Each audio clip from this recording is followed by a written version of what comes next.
got guests. Careful. Shit. For the glory of the grace, I shall make plenty of you!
I will fell you all, for my name is not Milton de Peyrac-Peyre!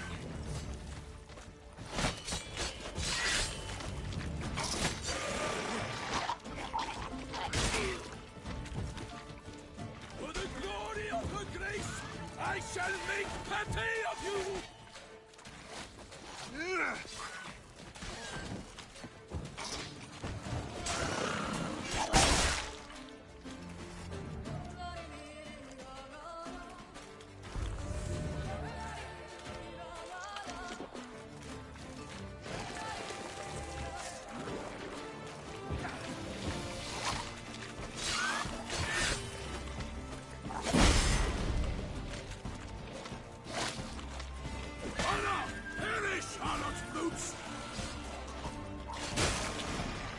Drawn here by the smell of blood. Let's keep looking.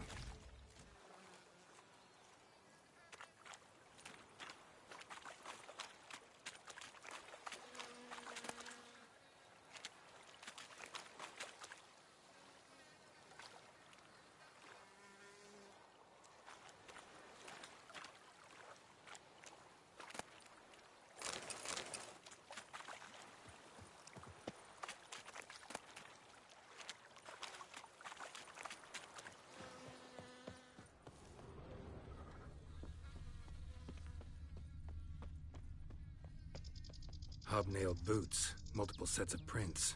Ducal guard, clearly. Let's see where they went. Walked along the shoreline. Perhaps the body lay on the bank.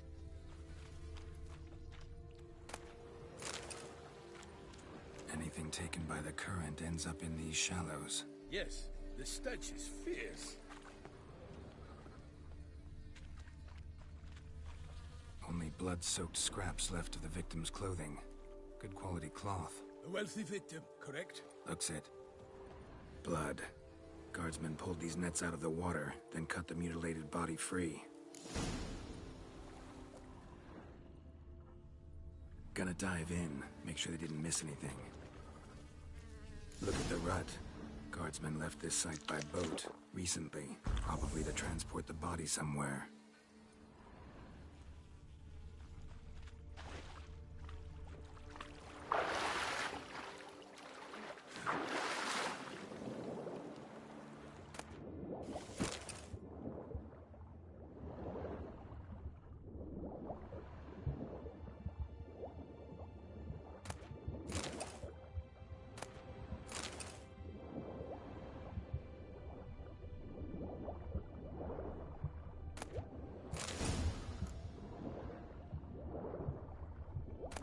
Kerchief, monogrammed DLC.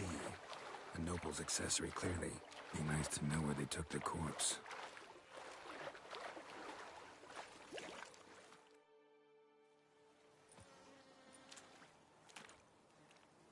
What now?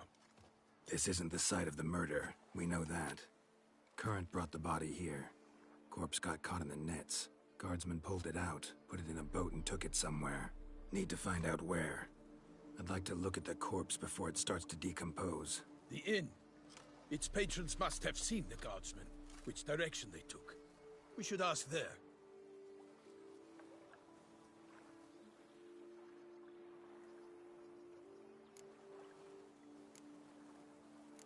Seems we've got ourselves an audience. You think this surprising?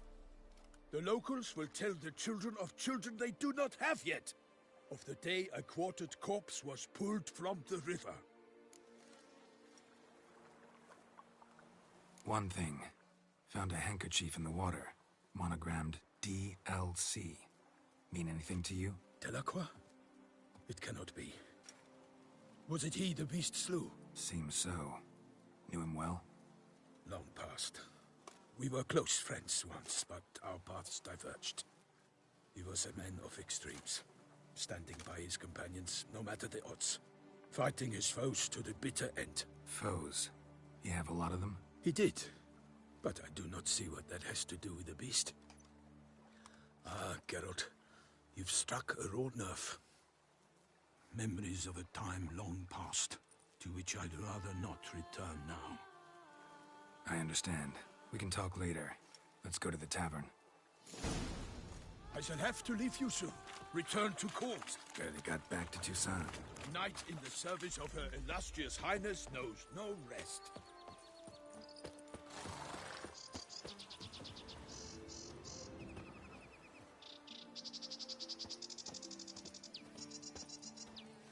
In fact, I'd feared I would return too late to fulfill my duty. Yet it seems I've arrived in the nick of time.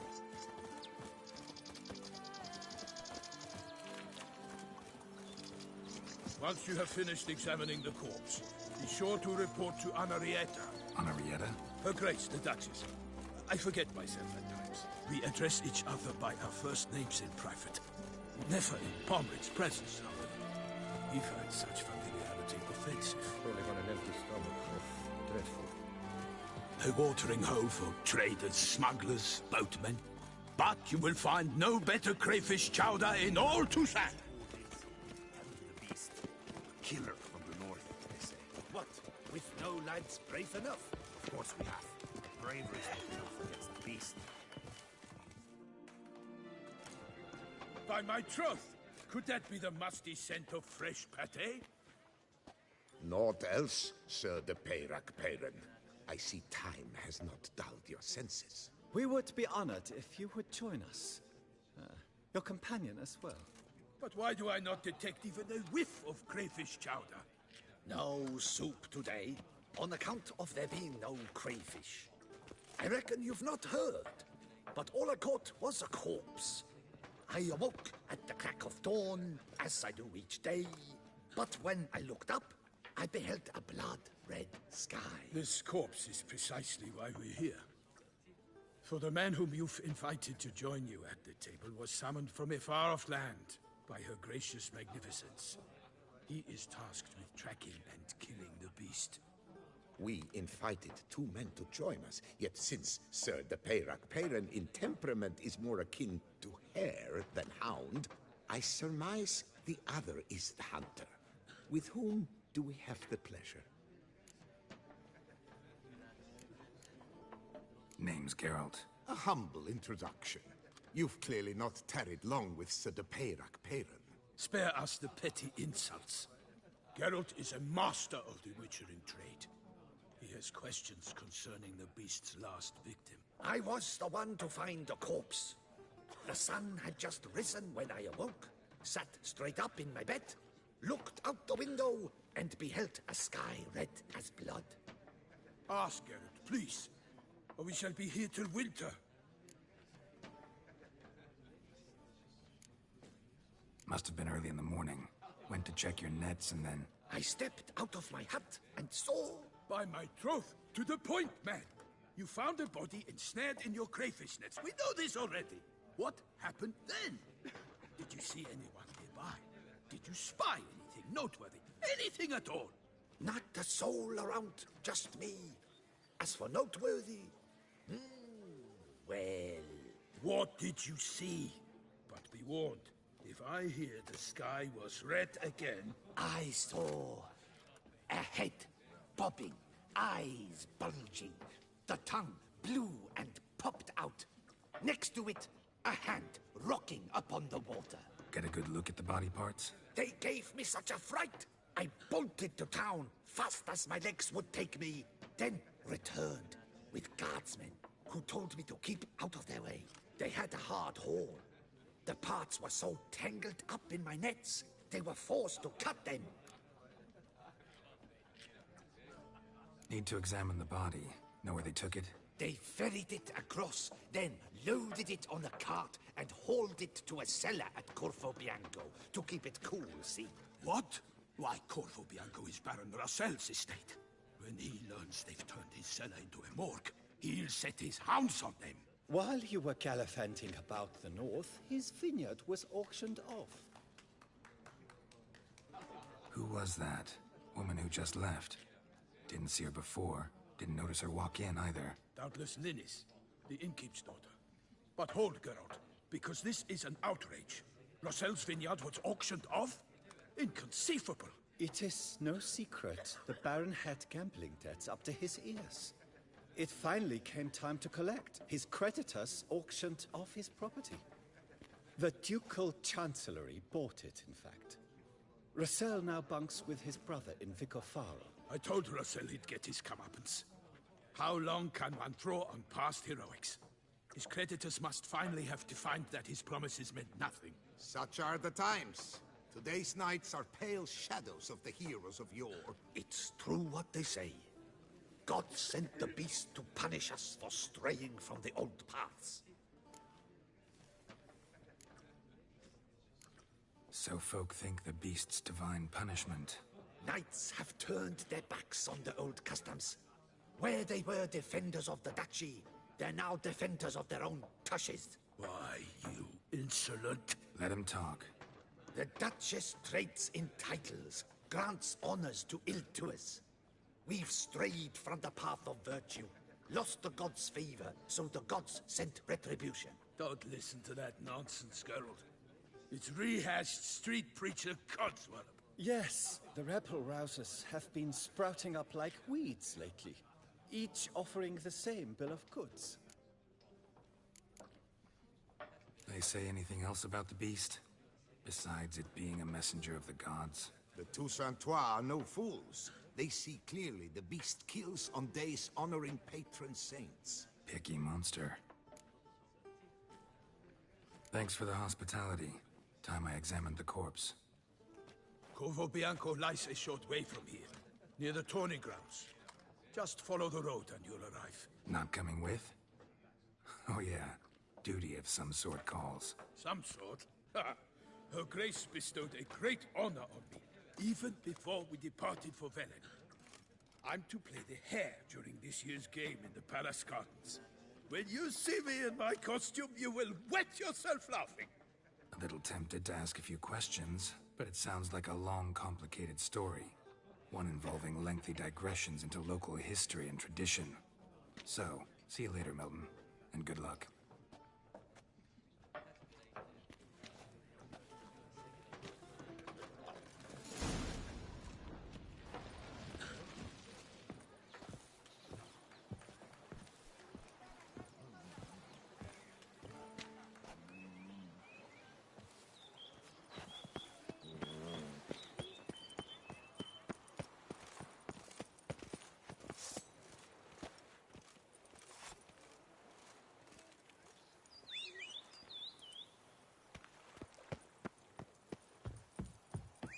You can't pull one over on me, Witcher. I can see. Run, Roach.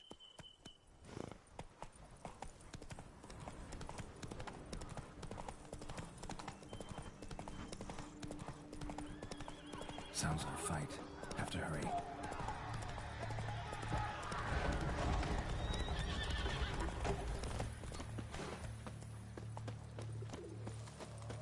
Damn it. Killer must still be here.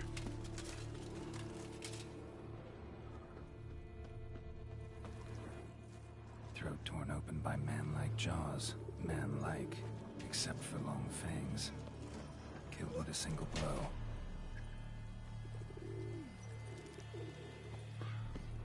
In the cellar. Gotta be. Attacker had no trouble knocking over the cart. Revermuck carried the body in his cart.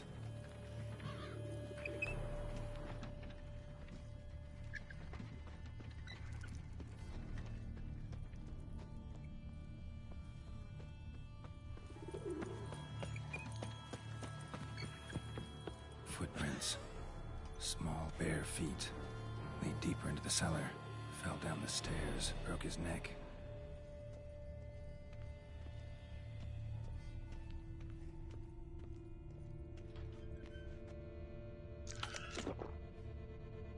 Held against the wall with great force.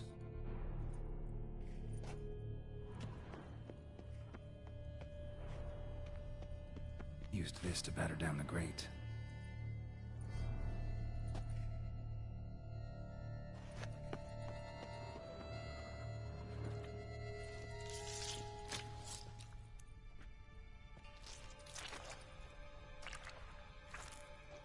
You. Saw you at the inn.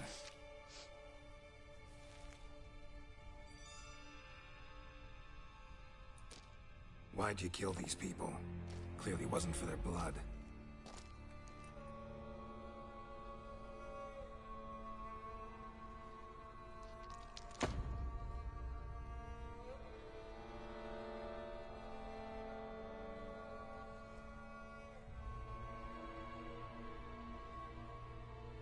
We don't have to fight.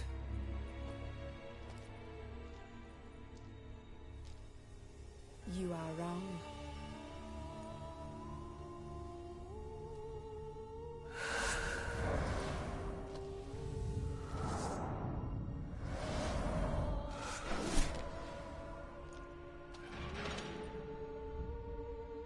I cannot let you leave.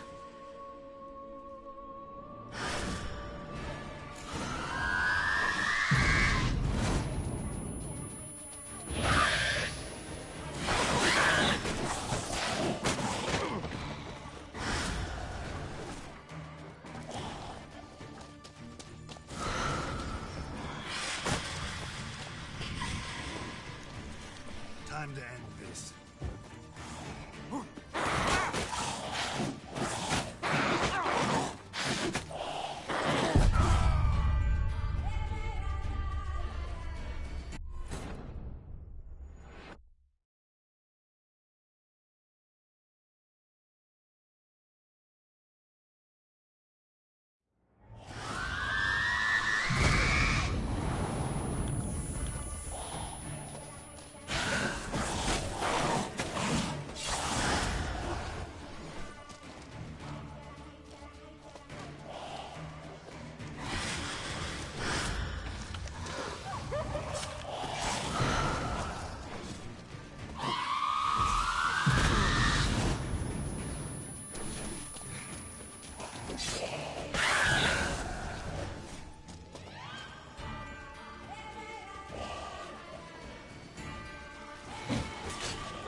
waterlogged.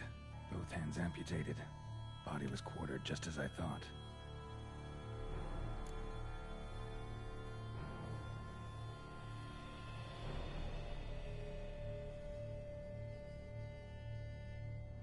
Laid in water for some time.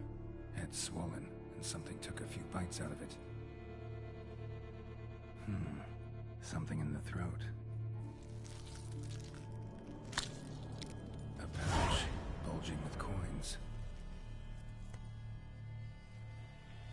Nilfgaardian florins, from several different provinces. If the murderer did this, means we're dealing with a sentient thinking beast.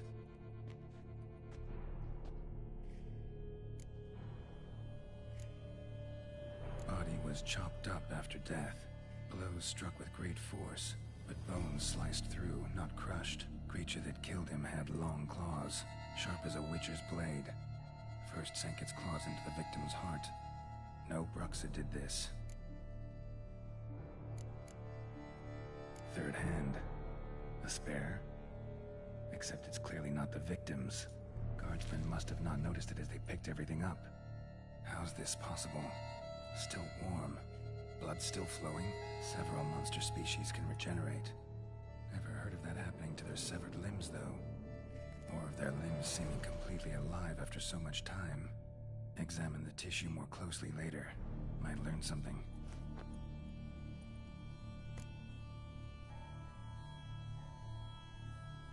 So, murderer was clearly a monster, but not a Bruxa. But then why'd the Bruxa come here for the severed hand? And who does the hand belong to? Why the hell's it still warm? Now, pouch shoved down the victim's throat. What's the significance? And why was he chopped up into pieces? Lots of questions, no answers so far. Need to know about the other victims. I'll ask Palmerin to get me in to see the Duchess.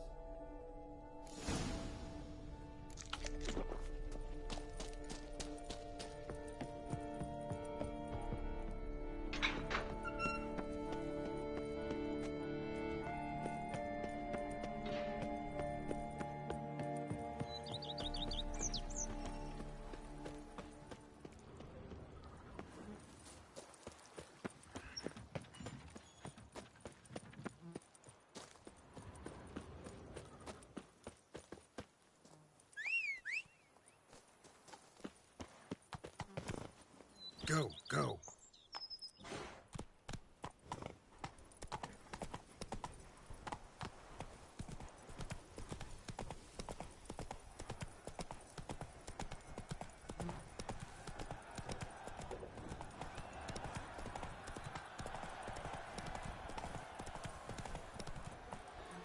Faster. Am I invisible? Camerlengo best not to wait. Excuse me.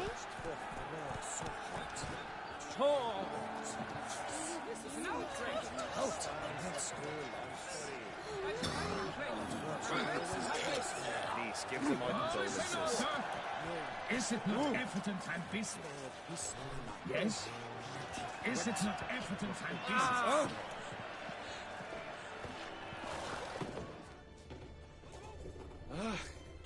Tony, one knight got stuck in his arm, so bent. Need to speak to the Duchess, urgently. All right, you scamps. Story's done. Go find your parents. But the Palmerin. What about the story of Rittik and the dragon? They're tales for another time. But take a good look at the man who stands before you now. This is Geralt of Rivia, the master witcher who lent his valiant hand to the defeat of the giant Goliath. Master Witcher, is it true virtue always trumps villainy?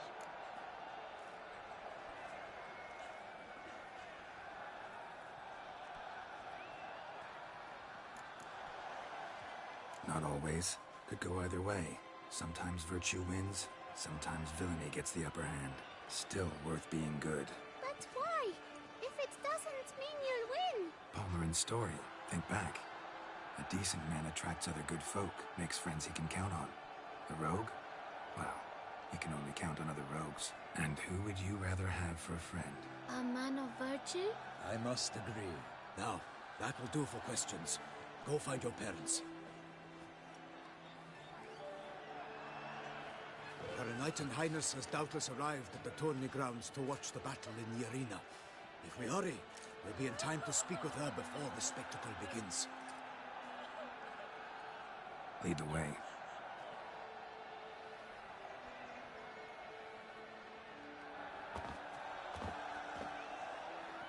Who's fighting? Nilfgaardian gladiators? Close, but not quite. As you will soon see. Someone's gonna fight a Shaelmaar? With only some bells on its tail to confuse it, slow it down? Whatever is the problem? The beast is a gift from the Emperor, no less.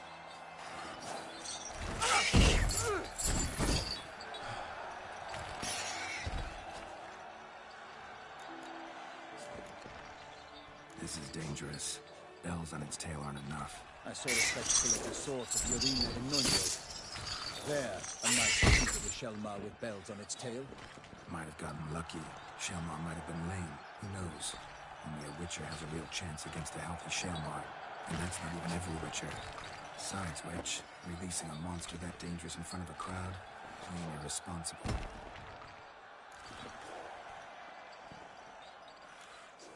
Who's going to fight the beast? Guillaume, the young man you met. Yeah. Mentioned he promised his heart's capture a monster trophy. Great love demands great sacrifices. Let's go.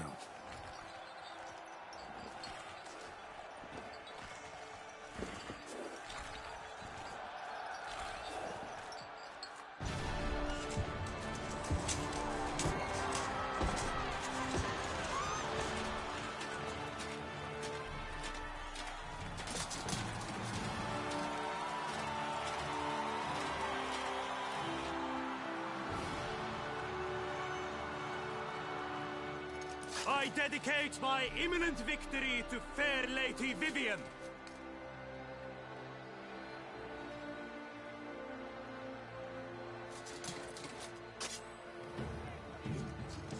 It's begun. The fight shall have to end first. We must wait.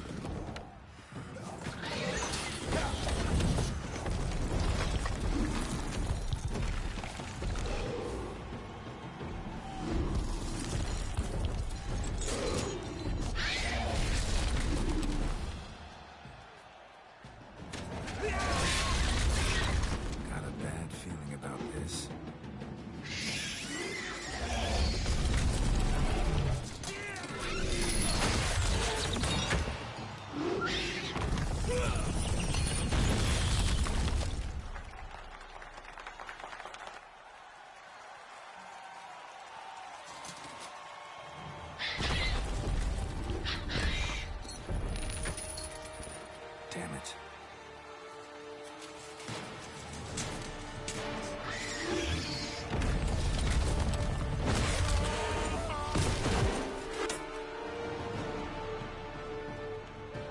We have to help him.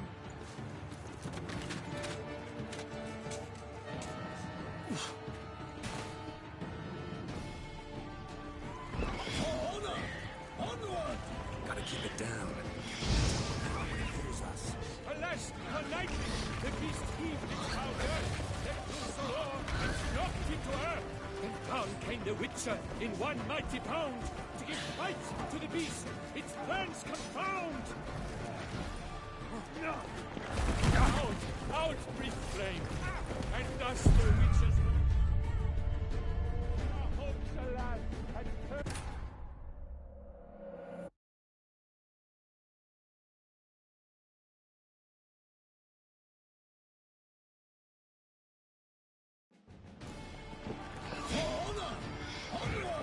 Gotta keep it down. Can only tell where we are when it hears us. Alas, for nightly, the beast heaved its foul girth, let loose a roar, and knocked him to earth. And down came the Witcher in one mighty pound to give fight to the beast. Its plans confound. Out, his flame, and thus the Witcher's life was snuffed. All our hopes, alas, had turned to dust. Drink up the ocean and set fire to the wood. For nothing in this struggle.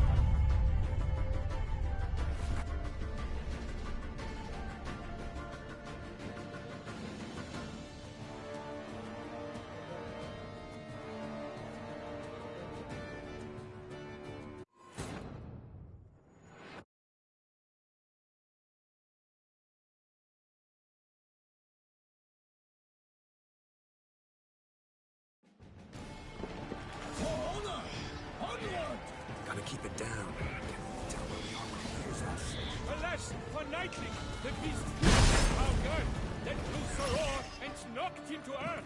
Then down came the Witcher in one mighty bound to give fight to the beast. Its plans confound. The fate of the beast has been weighed by the gods. Soon the Witcher shall triumph against all odds.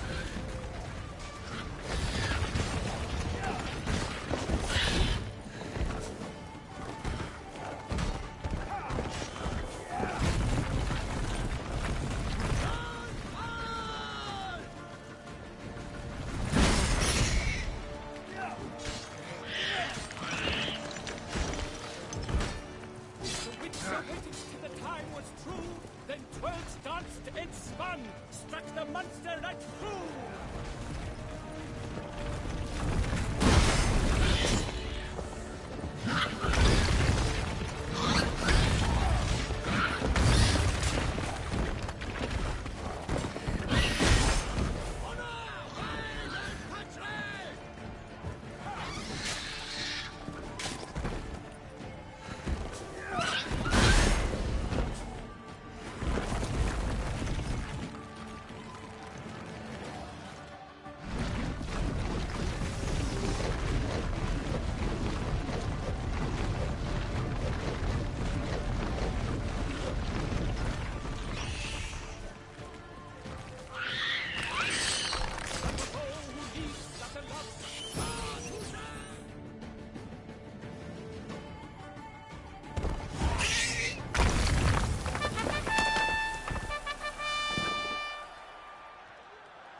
The Shelma lies defeated by Geralt of Rithia, master of the witchering trade. Behold, as the last gasps of life seep from the beast.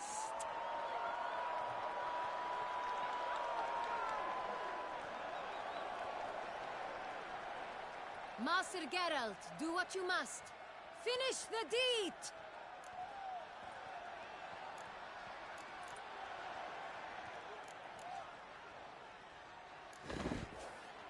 Monster's no threat. No need to kill it. A victor may always show mercy. It is his right. Long live Geralt the Merciful! Pikeman, see to the beast.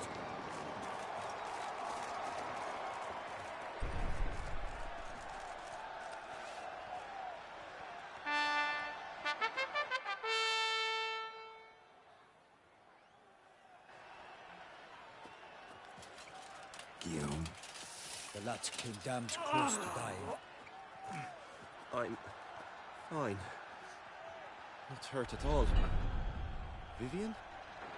Smile as befits a hero and keep silent. Speech clearly pains you. She approaches.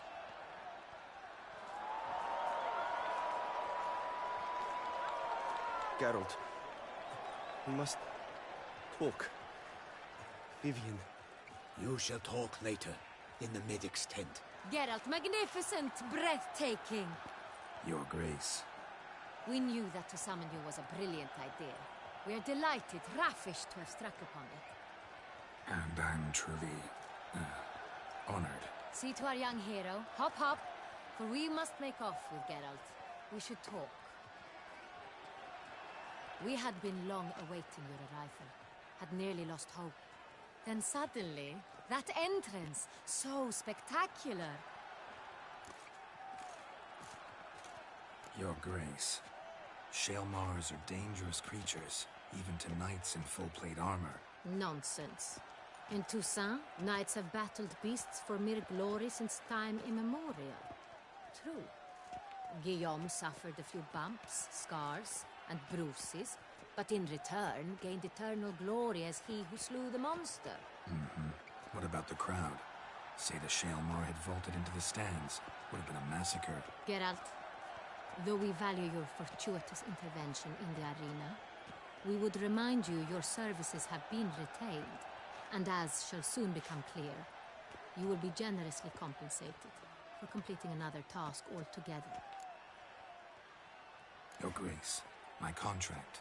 I'd like to discuss it. Naturally, but not here. We shall need Damien. He let the investigation pending your arrival. But wherever could he be? Come, we must find him.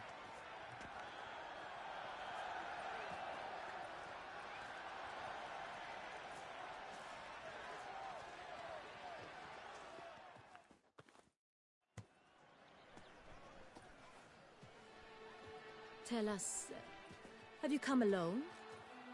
Or did Viscount Julian accompany you? Wish to see Dandelion, Your Grace? Yes. I mean, no. Yes. But solely to tell him we regret. Yes, deeply regret rescinding the death sentence we so justly handed down upon him.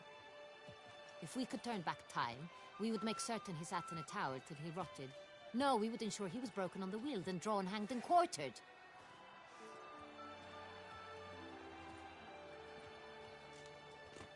Ah, the very man we would entrust with these tasks. Damien de la Tour, captain of my personal guard. Your Grace, Witcher. Greetings.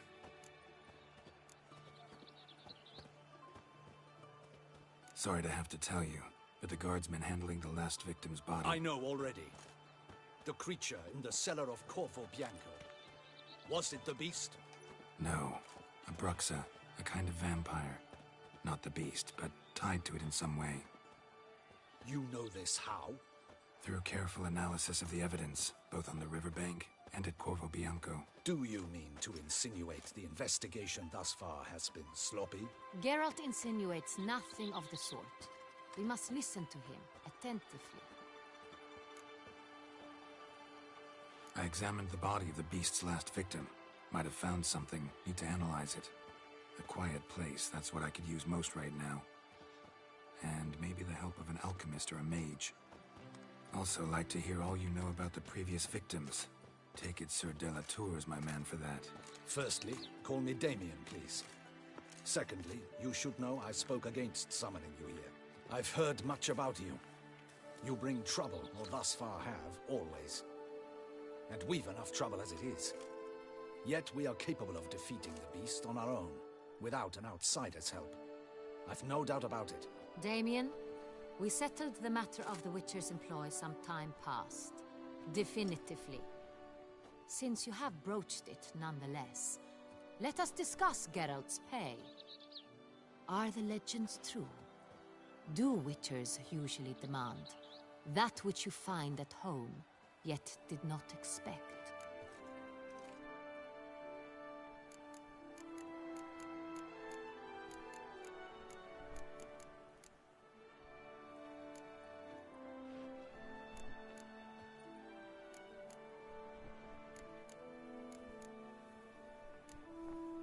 No, Your Grace. Usually we just ask for gold. The response we expected. Thus we've decided you shall receive the deed to a vineyard, Corvo Bianco, and the sum of coin. You will doubtless consider this adequate. Title to the vineyard shall be given to you at once. Surely you'll need lodgings while you hunt. The coin, however, will be yours only once you have slain the beast. Lovely, generous gesture, Your Grace. Corvo Bianco. Isn't it the Duchy's temporary morgue? Is it now? The Chancellery's bungled things again, we fear. Not to be left unsupervised for one instant. Yet, in its mood, a morgue should present minimal problems to a Witcher. What's more, nothing enhances a wine's reputation better than a grim legend. Thank you, Your Grace. I accept the contract, of course. But as I said before, I'll need some information.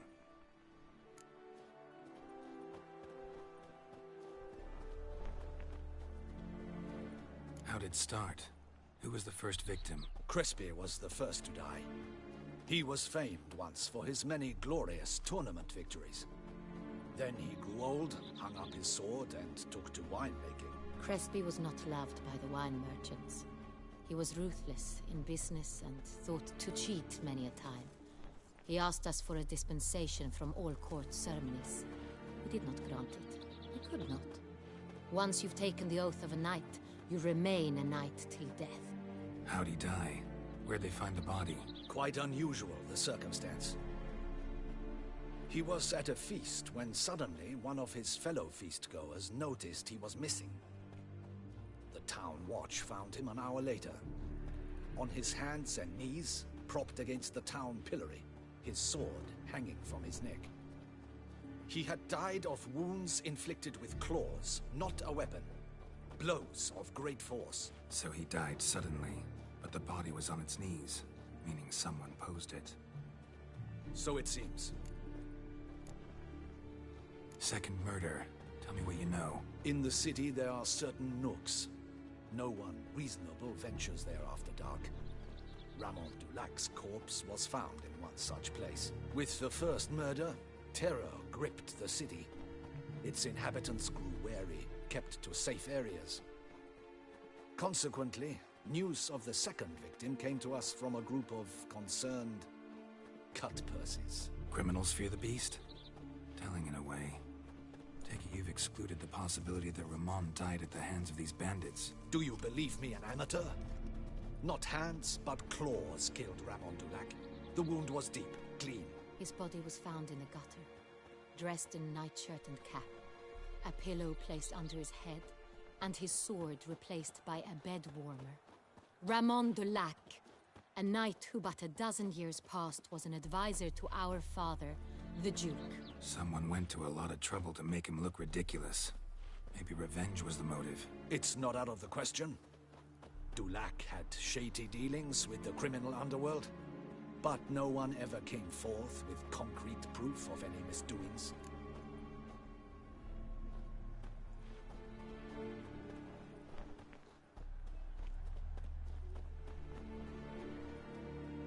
So, first two victims were knights, best years behind them. The same could be said of the third. Sir Delacroix was wont to claim that in modern times, knights face new challenges, enterprise being the latest addition to the chivalric virtues. He made a veritable fortune in the grain trade. Palmerin even nicknamed him Sir de la Stinchi. Found a coin pouch on his body. Contained florins dating from various times, hailing from different provinces of the Empire. Delacroix loved coin, true, but had no patience for numismatics.